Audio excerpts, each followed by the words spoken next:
Synopsis of the Books of the Bible by John Nelson Darby. This is the introduction to Genesis and chapter 1. Introduction. Its distinctive character presents the great elementary principles of the relationship of God with man. Genesis has a character of its own, and as the beginning of the Holy Book presents to us all the great elementary principles which find their development in the history of the relationship of God with man, which is recorded in the following books. The gems of each of these principles will be found here unless we accept the law.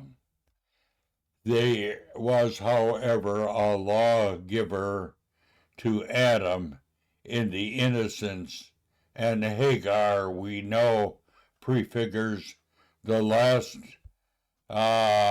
Sinai. There is scarce anything afterwards accomplishing of which the expression is not founded in the book in one form or another.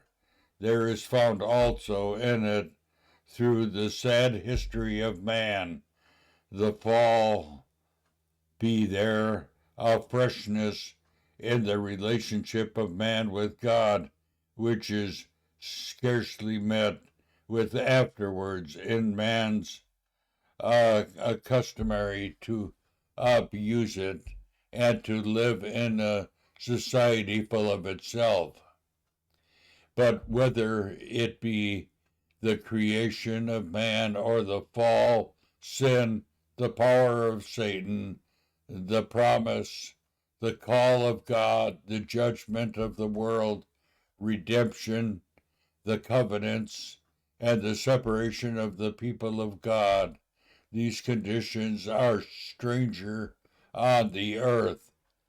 The resurrection, the establishment of Israel in the land of Canaan, the blessings of the nation, the seed of promise, the exhortation of the rejected Lord to the throne of the world. All are found here, in fact or in figure. The figure now that we have, the key, even the church itself. Creation with man as head, God's work, and God's rest. Let us examine there the content of this book in order.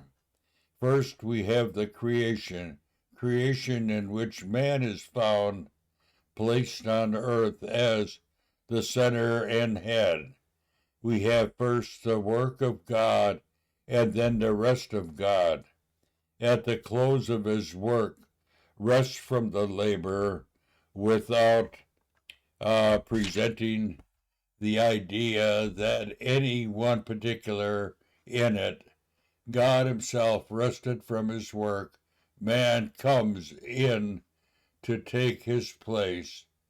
Then the happiness at its head. God's revelation given as to man's relationship with him. But here, some brief general remarks deserve a place.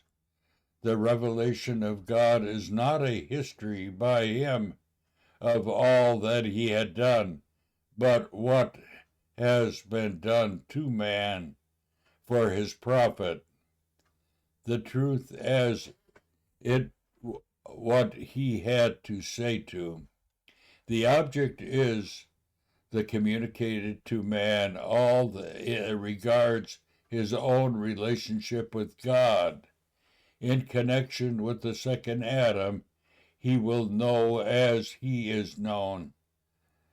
And already by means of the work of Christ, He has the union of the Holy One, by which he knows all things. But historically, the revelation, in particular, the communications, what is for the conscience and the spiritual affection of man. The created world, therefore, is taken up as its substance before the eyes of man, and he in the midst of it, and in so bringing it forward, Genesis gives God's work, as the author of it. What is here said is true of the whole Bible. Here it is evident that nothing is said of the creation, but what placed man in the position which God had made for him in the creation itself, or presented to him this sphere of his existence as being the work of God. Thus no mention is made of any heavenly being. Nothing is said of their creation.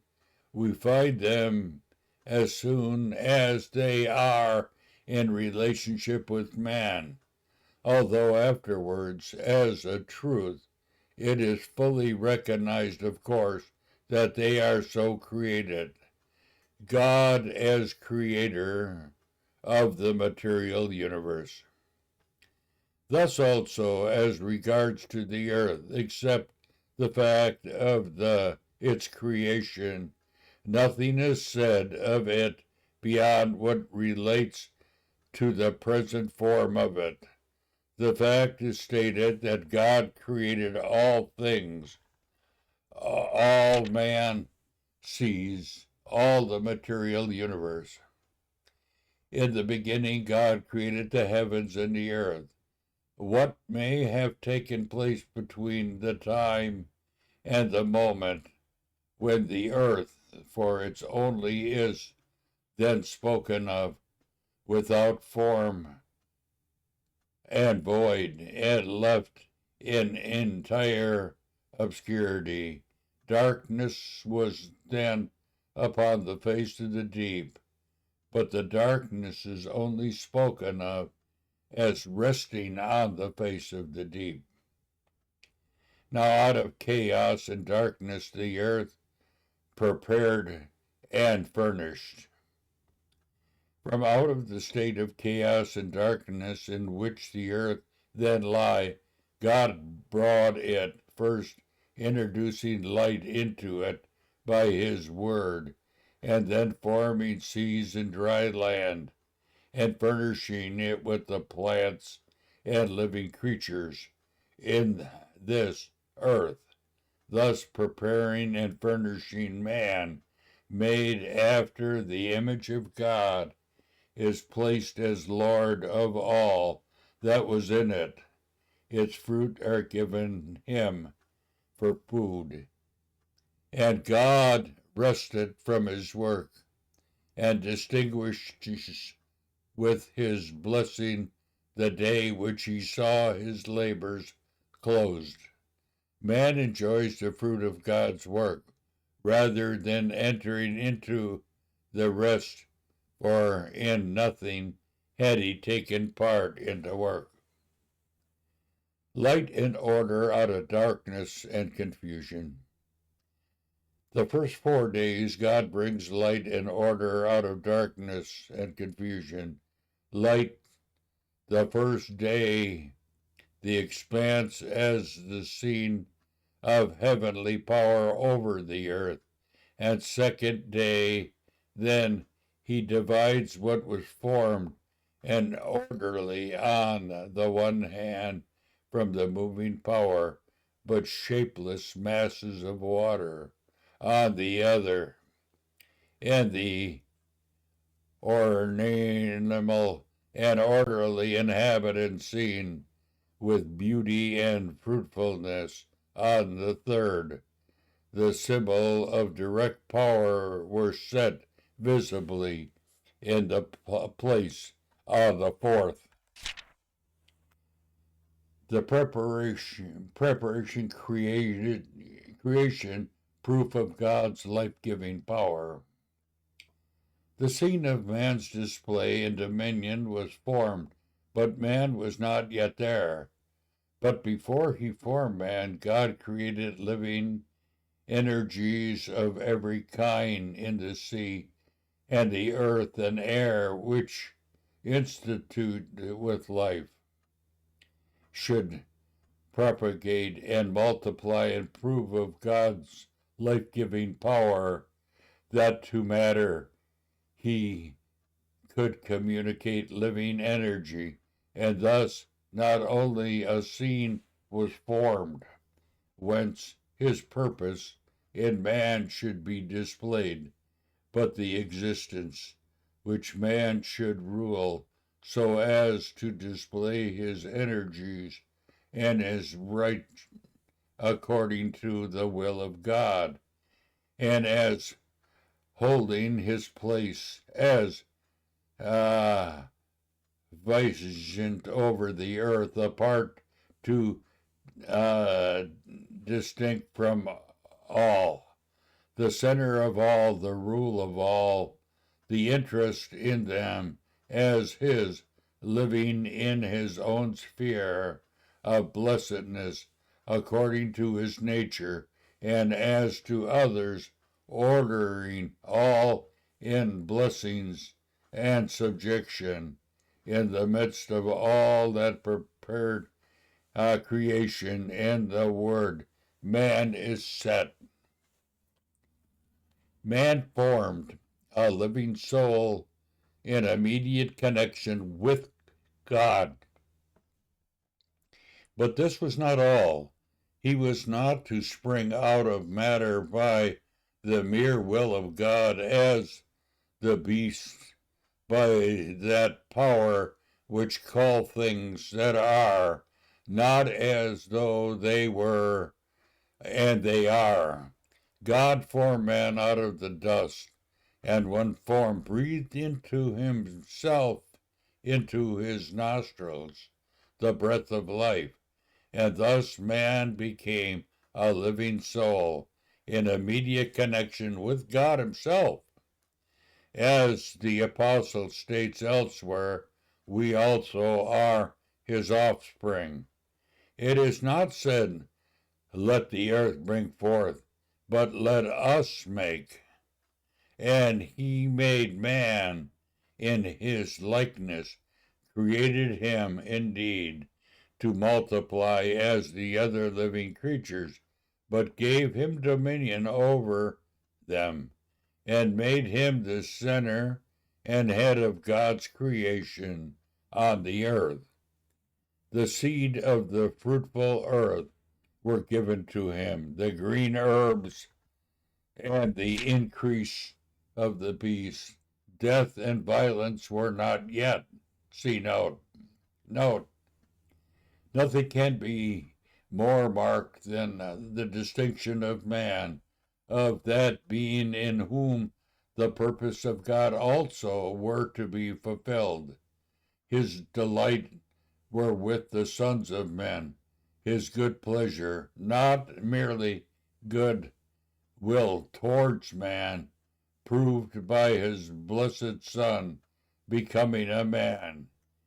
Here, no doubt, it is a responsible man, but the difference from the other creatures is marked as strongly as possible. The six-day creation finished with the usual formation or formula, and God saw that it was good. Chapters 1 verse 25. Before man is spoken of, then comes a solemn constitution to give him a special place, and the image and the likeness of God are introduced by God as that after which he created him, and it is repeated. So God created man in his own image. I must say, to make a mere animal of him is monstrous, and slights this passage and emphasizes the declaration of God as an order of being. He is evidently the counterpart of why the ways of God through this be only fully accomplished in Christ, according to Psalms 8, which just brings this out. Compare Romans 5:14 and Hebrews 2. End of note. Man's creation distinct from all else. We shall see in chapter 2 another immense important principle brought out as to man when the question of his relationship to God is brought forward. Here his creation is a distinct one from all else. He is presented simply apart from every other thought as God's workmanship, as a creator, the head and center of the rest of the rule over them all. But this may remark, while representing God and is like him, we have nothing of righteousness and holiness here. This came in by redemption and the partaker of the divine nature. There was, of course, the absence of evil, and so far the likeness of God, but ignorance of it, not what God is in respect of it. It is much more here the place of man holds than his nature, though the absence of evil and the springing of condescension, affirmation as the center of being must have been found there. Had he not fallen, the last are more the likeness, his place more the image. He was the center authority of all things, and all things referred to him as their head. All authority and the affections were relation to him, as they centered the head, and no sin, sorrow, or evil, or subordination, self-seeking was there. Unfallen moral order would have been his delight. And at last, God's rest. The first 3 verses of chapter 2 belong to the first chapter. It is the rest of God. He ceased from his own work. All very good.